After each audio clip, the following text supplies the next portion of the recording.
How's it going, everyone, and welcome to the number one Raiders show in the world. This is the Raiders Daily. I am your host, Stephen Michaels, the voice of the voiceless for the Raider Nation. Let's get right into it. We got a lot to talk about. First of all, training camp is about 30 days away. Let's get right into it. There is a lot of pressure to win right now in Vegas. Last season, as you know, they opened to no fans. It was an empty stadium. Now it will be packed. Now all the fans will be there. People will be partying. People will be excited. This is when the Raiders must show the city of Vegas. They must show everyone they are the Las Vegas Raiders. They gotta be the hottest thing around there. They can't have a hockey team be the number one thing. The Raiders must grab that Las Vegas by its balls and say, we own this place. The only way to do that is by winning. You cannot go out there and win 8 games or even 9 games now that there's an extra game. This team must win and go to the playoffs. They must win at least one playoff game. There's no doubt about it. And listen, there is no more excuses. I am sick of the excuses. This team, for 2 years in a row, went 6-3, and the wheels fell off. So this year, no. If the Raiders start out hot, maybe, let's say, 6-3 or 7-4, whatever the case may be, you are not going to hear me tell you, oh, this is the year the Raiders are going to go to playoffs, because I made that mistake not once, not twice. And I'm not making the mistake 3 times, because the last 2 seasons it happened, and I won't fall for it again. It's time this team showed me they can do it throughout the year, throughout the season. Because we see the same thing. We watched this movie twice. We've seen the original, and we've seen the sequel of going 6-3, and then all of a sudden, Derek Carr's getting sacked so many times, throwing interceptions, they can't stop anyone on defense. I mean, it's just gotta end. And listen, I gotta tell you, Derek Carr is on the hot seat. I know a lot of Derek Carr fans don't want to hear that. I want Derek Carr to succeed, okay? I know Derek Carr doesn't like me. It's pretty obvious.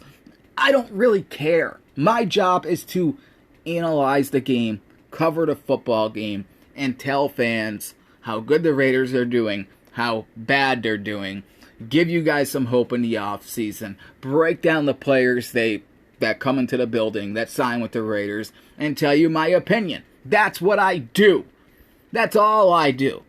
So when you never have won a playoff game, when you've been there for 7 years, and you yet to have even a winning season, I'm sorry, and you get paid $120 million that I don't think you even earned because you have yet to win a playoff game, you will be criticized. And that's the reason why you did not get an extension. Obviously, I'm not the only one that feels that way, or you would have got that extension. Because that extension only helped the team if they would have gave it to you. They would have created more cap space. I mean, you wouldn't have been safe even with the extension. That's why I thought Derek Carr would get it, but he did not get it. Why? Because internally they are getting sick of losing, and he knows it too. But he tries to win the offseason with words, with quotes. I'm going to retire a Raider. If I get released today, I'll probably, I like the word probably, retire. He's probably lying. More than likely lying. But if he's thinking about retirement, that's never good, by the way. If you're already thinking about retirement as a pro athlete and that's in your brain, that is never good. That means you already got 1 foot out the door. And you cannot have that as your franchise quarterback. So I hope this guy goes out there this season and finally shuts up the critics. Shuts up all the, what do they call them? Haters. Which, by the way, there's no such thing as being a hater. It's called being a realist. Under Derek Carr, this team has not thrived. This team has gone nowhere. They have been mediocre or bad. That's just the way it is. Everyone points to that one season, 2016. Yeah, when they went for it on 4th down every single play. I mean, come on. Come on, people. It's got to end, and it's got to end now. They are in Vegas. Like I said, the place is going to be pumped. It's going to be packed. They want to take over. The Raiders want to take over that city. They want to take over that market. When you think of Las Vegas sports teams, you don't want to think of the Golden Knights. You want to think of the Raiders. They got a beautiful new stadium there. It's time to capitalize on it. But if you are a losing team, that will become a tourist destination for our opposing teams every single year. This is the year the Raiders can set the tone.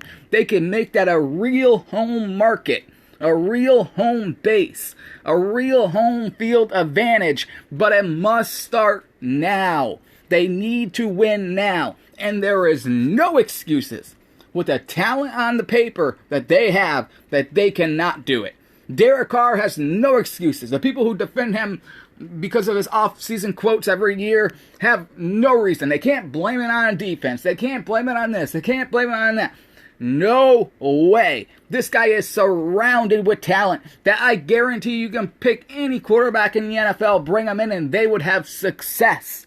That is just what it is. So now it's time this guy does it. Because let me tell you something. 2 years in a row, this team goes 6-3. I go on this podcast. I tell everyone, this is the year. This is it. It's finally clicking. And what happens? They end up just laying an egg. The season explodes. And next thing you know, they're 8-8. They're battling to get to 500. It's embarrassing already. It's time to step up or shut up, and I don't really give a shit about your off-season quotes, about how you're lying about, oh, I'll retire, I'll do this, this is the only team I love, blah, blah, blah, blah, blah, blah, blah. Who cares? Because you know what? The people who pay a lot of money to go to those games, they don't care if this is the only team you want to play for. You know what they want to see? At the end of the game, the final score, Raiders win. And if they don't care about that, then you're not a real fan. If you care about losing and if you love losing and tying until you die, then you're not a real fan of the team. You just like the logo. So get off me. This is all reality-based podcast. That's why I'm the best in the world at what I do. Because no one else will tell you. You either got Raiders Propaganda Network, or you got, beat writers that don't know football, but they're really good at punctuation. That's what you got. Or you got me, the king, the voice of the voiceless for you, the Raider Nation. So let's get right to it. Like I said, Derek Carr is officially on the hot seat. No doubt about it. This guy must turn it around. This is his year. He is entering this year and next season after following is his final season. But no quarterback makes it that far. Because if he sucks this season, they will simply trade him or release him and save that $19 million. The time for talk is over. It really is. Training camp, 30 days away. So, there's a lot of pressure. There's a lot of pressure on John Gruden, by the way. Don't think I'm just saying, oh, it's all Derek Carr's fault. John Gruden has not lived up to his hype of a $100 million man either. The guy has terrible play calling in the red zone. The guy signs Jason Witten and takes Foster Moreau out of the game in the red zone. The guy has made terrible decisions. But one thing he's doing this year that it's pretty clear is he does not trust any of his young talent. All those young defensive backs, he has a veteran waiting right there just in case, because he knows there's internal pressure there to win this season. He is not taking any chances. He's just not doing it. He's not going for it. If you look at their defense, they have a veteran pretty much at every single position. Why? There could be a rookie there, but someone else, a veteran, ready to go. Just take a look at it on their defense. Their defense, there's someone there at every level. At every level, even defensive end. They have Matt Dickerson there. We don't know if he's any good, but still. But defensive backs, like I said, they got all those veterans there. They still got Nevin Lawson there. They have Meek Robertson. Damon Arnett was supposed to be this big-time player, number 1 draft pick. But this guy looks like he might be losing his job. But they go sign Casey Hayward. They sign Rasul Douglas. They got these guys in place just in case. Now, what I look at on the defense is Corey Littleton, the inside linebacker. There's a reason why they went out and signed Darren Lee last week or the week before. Because I don't think they trust Corey Littleton, to be honest with you. He was terrible last season. They also got Divine Diablo, by the way, a young guy. But Corey Littleton, I don't think Gruden trusts him completely. I really don't. That's why they're providing. That's why they signed Darren Lee. They're providing more competition. I wouldn't be surprised they signed another linebacker during camp. Then you got Nick Kwiatkowski, middle linebacker. He should be all right, hopefully. So that's the way it goes at the linebacker position. And obviously you have Nicholas Morrow, who's probably, who would have thought, the most reliable one out there. You still got Javin White. We'll see how he does. There's a lot of guys who are not going to make this team, obviously. The defensive line, which provided no pressure last season, got a makeover. They got Yannick Ngakoue. If he can be a monster, and you got Max Crosby on the other side, and he can be a monster, that will create pressure. That will get the quarterback. They got Solomon Thomas in the middle. They should be pretty good up front. They should be able to get after a quarterback and let them make mistakes. The quarterbacks. Because that's what the Raiders need. This defense needs to create turnovers. That's what killed them last season. They weren't really good at it. Instead, they got sliced and diced all throughout the game. If they can create turnovers, the Raiders will be successful. Because there's no way they can't be. There is no way Derek Carr cannot win with this offense. There is no way. Henry Ruggs is bigger, stronger, is a better route runner than he was last season. He is going to be a real threat. Don't forget about Bryan Edwards. I think he'll be the number one wide receiver on this team coming this season. You got Willie Snead. You got Hunter Renfrow. You got John Brown. You don't forget about Darren Waller, your tight end. You can line up anywhere. And then, of course, you got Kenyon Drake. You can put him out as a wide receiver. He can handle the football. He can do everything. You got Josh Jacobs. You have so much talent. It's insane. Plus, they don't know what they got with these undrafted guys. Dylan Stoner could be a guy that the Raiders, that makes the team, that's playing on Sundays. I mean, it's a really big possibility. Also, don't forget about Turner. This is another undrafted guy that has a good chance of making a team. Maybe returning kicks, something like that. It's very, very possible. Very possible. Back to the defense real quick. Remember, the secondary, like I said, they got a whole bunch of guys everywhere. Damon Arnett's fighting for survival. But, I mean, you got Amik Robertson. You got so many guys. You got Nate Hobbs, Isaiah Johnson. You got so many guys back there. It's insane. Like I mentioned, Keyshawn Nixon, Nevin Lawson. Russell Douglas. So many guys. The guy they just signed from Atlanta there. They got so many guys. That strong safety, they're not trusting Jonathan Abram completely yet. That's why Carl Joseph is there. That's why he's there. At free safety, I've heard only great things about Trayvon Moehrig. Hopefully he can come right in and start and be a difference maker. That's what we've been hoping for, because let's be honest, the Raiders have not really hit on these draft picks. Hopefully they hit on him. Hopefully this is the guy who can actually make a difference. But I like their defensive line, like I said. I like Quentin Jefferson, Solomon Thomas. I think they're going to be able to create pressure. Now we got to talk about the big news that was all over everywhere. That's Carl Nassib coming out of the closet. I got to remind people, this is a guy that was a healthy scratch last season, okay? In a lot of games. He wasn't very good. In fact, the Raiders couldn't cut him because of the money issue, so they made him take a pay cut. If something happens, this guy is still terrible once camp starts, and the Raiders have to cut him because they need, let's say, I don't know, let's say they want DJ Turner. They need a roster spot. They want this guy to play, or they want Dylan Stoner. They want to add someone. Not on a practice squad. They want to pull this guy up, but Carl Nassib's there.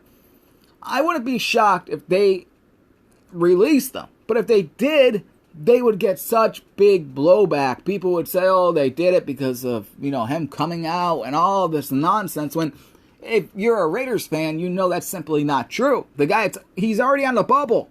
So it was actually kind of the perfect time for him to come out, because it kind of does, I mean, it really does handcuff the Raiders. They can't really do anything now. It's almost hard to release them, because you will get that blowback. You will get that, you only cut him because he came out. Especially people who don't follow football. Guys like that Mike Florio guy from Pro Football Talk. He's a hack. He pretends people talk to him.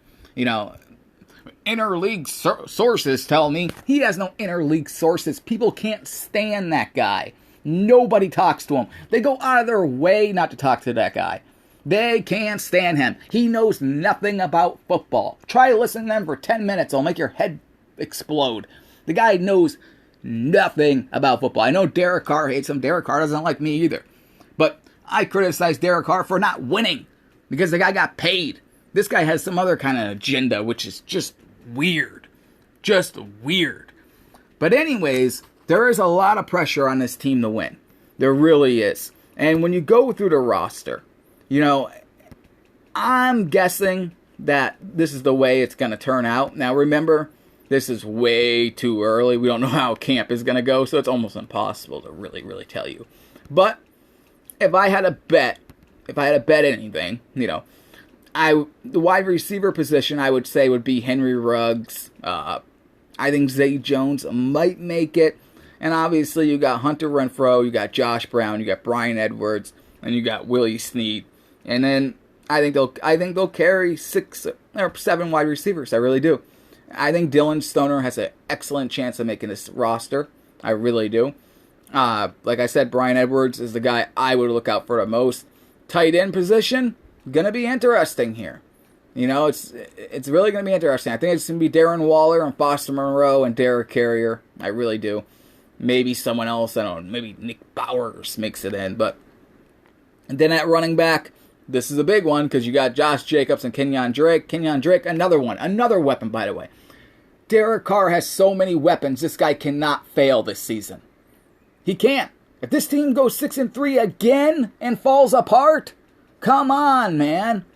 That's why I am not going to get excited. I am not going to tell you guys, oh, this is the season. No way. No way. This guy already got paid his money. He has to bring this team to the playoffs, and not just go to the playoffs and lose. He has to at least win a playoff game to get my respect, to get this team, in my opinion, to actually give him an extension, to keep him there. If he doesn't do that, he should retire. He should do what he says. He likes to win the offseason with quotes. He should do what he says, because I'm sick and tired every single year. I watch this movie so many times with the Raiders. Oh, they're 6-3. They're on the rise. Boom. They suck. But there is no excuses now. Like I said, the team is loaded. The team is loaded. But anyways, you got Kenyon Drake. I mean, he's really good. I don't care what the media pundits say. Oh, the Raiders paid him too much. This is a guy who can catch out of the backfield. He was a big threat last season. He's going to work great in this offense. Then you got Josh Jacobs. Jalen Richard's going to be an interesting one for me, just because I know he's an anti-vaxxer. He doesn't vaccinate his kids. And by the way, if a team is fully vaccinated for COVID, it's an advantage. It's a huge advantage. And the Raiders know that. That's why they're trying to get everyone on board. But Jalen Richard's the guy I would say to watch out for during camp. Now, I know Gruden likes him. I know Tom Cable likes him. But they're paying him a lot of money. And if the Raiders think they need help in another area, and John Gruden, trust me, he's feeling the pressure. He's feeling the heat. So if he thinks, hey, there's a free agent, a veteran guy I can get for $2 million, where can I get that money from? And let's say Jalen Richard won't get vaccinated, and they got to cater to him and make sure he's in a different room, and all this headache that comes along with it, all because you're too big of a pussy to get a needle in your arm. Then you got to release him. You got to. Now, we don't know about the undrafted guys, like the Ragus guy, the undrafted running back. I'm looking forward to seeing these undrafted guys in preseason. I want to see the tight end, to be honest with you. Bushman. Now, I know he's slow, but, man, he looked good at BYU, so I can't wait to see what he looks like out there in preseason. We're going to see all those guys. That's where we're going to see how good they really are. I want to see how good Dylan Stoner is. I want to see how good DJ Turner is.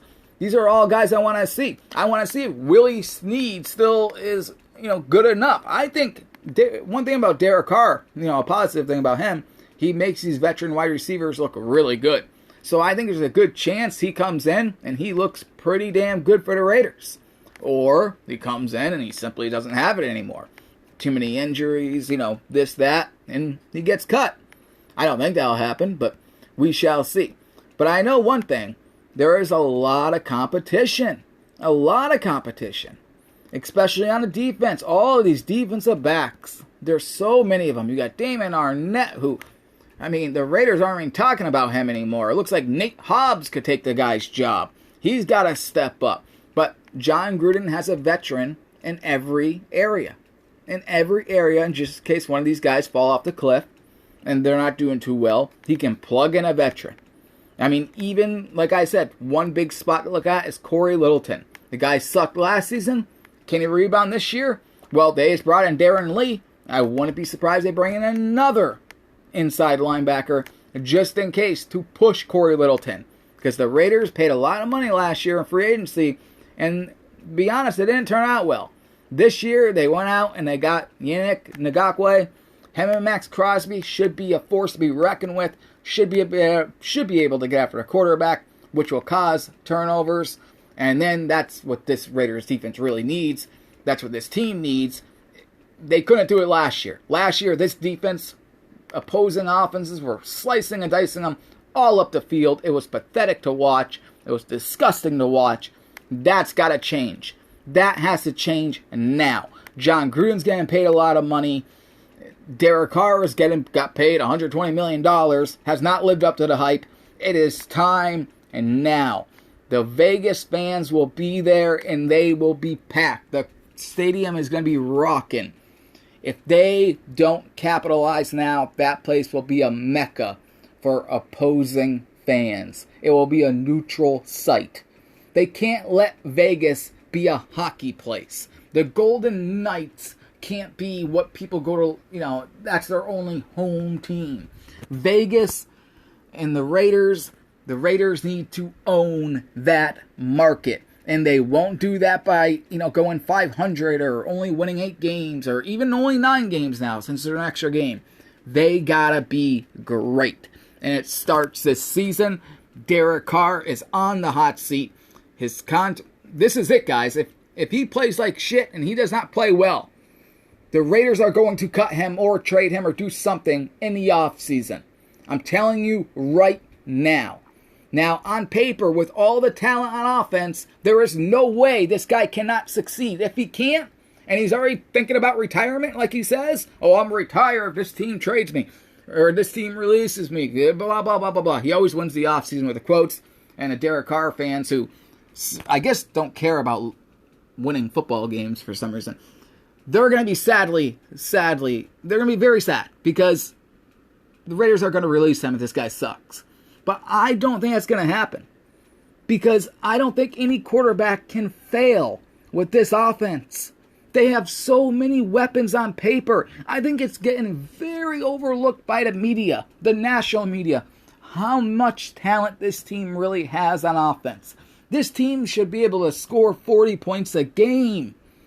Just check out their roster. Check out their rosters. They're going to have to cut some good players.